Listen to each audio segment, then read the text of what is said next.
আসসালামু আলাইকুম। স্বাগতম সবাইকে আজকের ক্লাসে। আজ আমরা এই ক্লাসে শিখব ডিসেলেবল নিয়ে।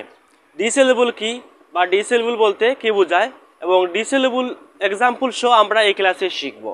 তো প্রথমে আমরা জানব ডিসেলেবল কি। তো ডিসেলেবল হচ্ছে দ্বি-স্বর বিশিষ্ট শব্দ।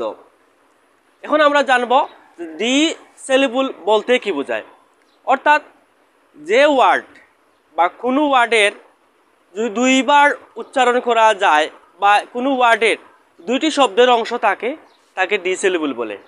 ডিসেলেবল বলতে কি বোঝায় আমি আবার বলছি যে ডিসেলেবল হচ্ছে দ্বি-স্বর বিশিষ্ট শব্দ, অর্থাৎ যে শব্দে বা যে ওয়ার্ডে দুইটি শব্দের অংশ থাকে বা দুইবারে এই শব্দটি উচ্চারিত হয় তাকে ডিসেলেবল বলে। ডিসেলেবলে দুইটি শব্দের অংশ থাকবে। যেমন এক্সাম্পল হিসেবে আমরা দেখি, যেমন পেন্সিল। পেনসিল এই ওয়ার্ডটি দুইবার উচ্চারণ করা হয়েছে, এর মানে এই ওয়ার্ডটি হচ্ছে ডিসেলেবল। যেমন রিভার, রিভার এই ওয়ার্ডটি কিন্তু দুইবার উচ্চারণ হয়েছে, এর মানে এটি হচ্ছে ডিসেলেবল।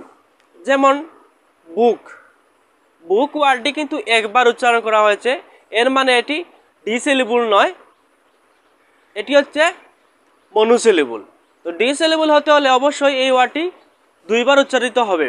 তারপর আমরা যেমন সানডে, সানডে এই সানডে এই ওয়ার্ডটি কিন্তু দুইবার উচ্চারণ হয়েছে, যেমন সানডে। তারপর আরেকটি আমরা ওয়ার্ড দেখি, যেমন মাদার, মাদার এই ওয়ার্ডটি কিন্তু দুইবার উচ্চারণ হয়েছে, এর মানে এটি হচ্ছে ডিসেলেবল। তারপর প্রোনাউন, প্রোনাউন এই ওয়ার্ডটি কিন্তু দুইবার উচ্চারণ হয়েছে, এর মানে এটি হচ্ছে ডিসেলেবল। যেমন আই মানে আমি, কিন্তু এই ওয়ার্ডটি কিন্তু একবার উচ্চারণ হয়েছে, এর মানে এটি হচ্ছে মনোসিলেবল। আর প্রোনাউন হচ্ছে প্রোনাউন এই ওয়ার্ডটি দুইবার উচ্চারণ হয়েছে, এর মানে এটি হচ্ছে ডিসেলেবল। তারপর কম্পিউটার এই ওয়ার্ডটি কিন্তু তিনবার উচ্চারণ হয়েছে, যেমন কম্পিউটার এর মানে এটি ডিসেলেবল নয়, এটি হচ্ছে ট্রিসেলেবল, মানে তিনবার উচ্চারণ হয়েছে। তো আমরা এই ক্লাসে শিখলাম যে ডিসেলেবল কি বা ডিসেলেবল বলতে কি বোঝায়। ডিসেলেবল হচ্ছে দ্বি-স্বর বিশিষ্ট শব্দ।